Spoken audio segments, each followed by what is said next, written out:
Bismillahirrahmanirrahim. Pada video ini kita akan masuk ke bab yang ketiga, yaitu memahami i'rab. Pada pembahasan sebelumnya, kita telah menyebutkan bahwa semua kata dalam bahasa Arab terbagi menjadi ada mu'rab, ada yang mabni. Yang mu'rab artinya berubah, mabni artinya tidak berubah atau tetap. Pada pembahasan ini, kita akan membahas seluruh isim-isim yang mu'rab. Nah, yang A, pengertian dan pembagian i'rab.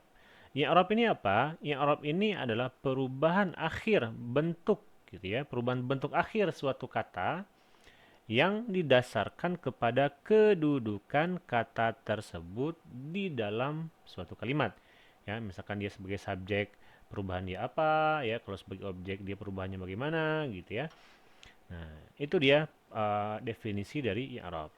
Nah, i'rab ini dibagi menjadi 4 bagian, ya, ada rofa, ya, ada nasab, ada khofat, ada jazam. Ya, ini istilah baru yang kita munculkan di ilmu nahu, ya. Baik, yang pertama adalah yang rofa. Apa itu rofa? Rofa adalah suatu keadaan, ya, kita baris bawahi di sini, suatu keadaan yang ditujukan untuk kata-kata yang menempati posisi tertentu atau yang menempati kedudukan tertentu. Seperti fa'il ya, fa'il itu artinya subjek ya dalam sebuah kalimat. Nah, jika suatu kata ya berkedudukan sebagai subjek, maka akan berada dalam kondisi rofa. Nah, apabila suatu kata telah ditetapkan dengan kondisi rofa, maka kata tersebut hanya bisa diberi perubahan akhir sesuai dengan tanda-tanda yang dimiliki oleh rofa. Nah, tanda rofa apa aja? Yang pertama adalah dhammah, ya. Nah, tanda dhammah diberikan untuk semua kata yang berbentuk isim mufrad, jamak taksir, jamak muannas salim dan fi'il mudhari' dhamir huwa, hiya, anta, ana dan nahnu. Nah, pemahamannya bagaimana? Kita balik lagi ke atas tadi. Jadi rofa itu keadaan, ya, keadaan untuk kata yang berkedudukan diantaranya adalah fa'il. Ya, dia ada 7 buah ya. Ada fa'il, ada naibul fa'il, mubtada, khobar dan yang lainnya. Cuman sebagai contoh, kita buat di sini adalah fa'il atau subjek. Nah, jadi kalau sebuah kata sudah berkedudukan dan kita tetapkan, oh ini subjek nih, ya.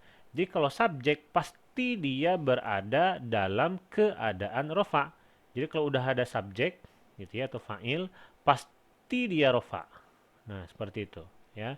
Kalau subjek pasti dia rofa. Sehingga kalau dia sudah rofa, maka tanda-tandanya tidak akan keluar dari tanda rofa. Apa aja tanda rofa?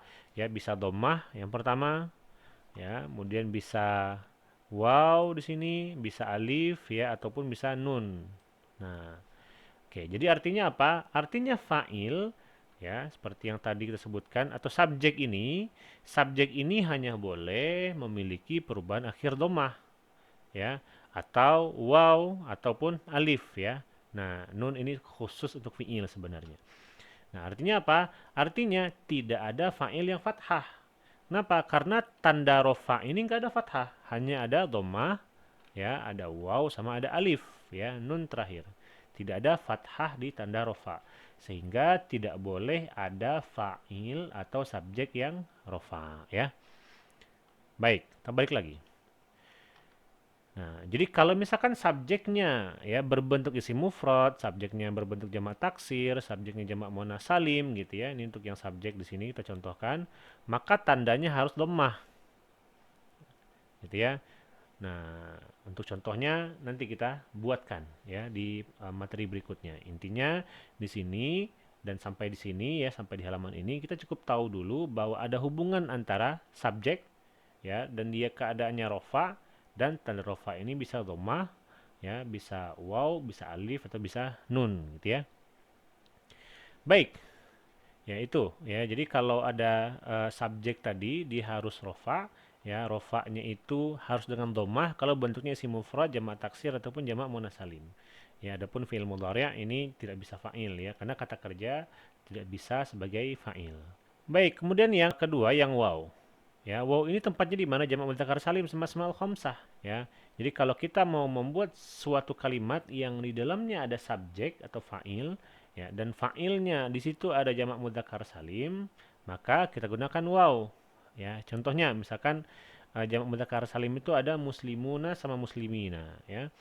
Nah, kalau kita bikin subjek, apa yang kita bikin? Muslimuna atau muslimina? Nah, jadi sesuai dengan aturan ini, maka yang menjadi subjek adalah yang pakai waw, yaitu muslimuna. Ya, sama kayak asmaul khamsah sebelumnya. Ada abuka, abaka, abika.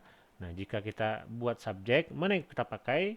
Nah, yang kita pakai adalah abuka, ya, bukan abaka atau abika. Nah, kemudian yang C, alif, ya. Tanda alif diberikan untuk kata yang termasuk musanna. Musanna contohnya apa?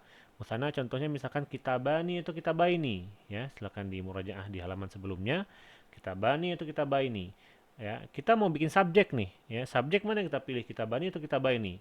Ya, subjek harus berada dalam keadaan rofa, ya. Rofa artinya dia harus pakai alif untuk musanna. Maka yang kita gunakan adalah kitabani, gitu ya. Dan terakhir adalah nun. Nun ini khusus untuk fiil, ya. Dan nanti khusus untuk yang fiil ini kita akan bahas nanti di materi berikutnya. Baik, itu keadaan yang pertama yang rofa, ya. Silakan diulangi lagi videonya, silakan dipahami kembali. Terima kasih telah menyaksikan video ini dan sampai jumpa di video berikutnya.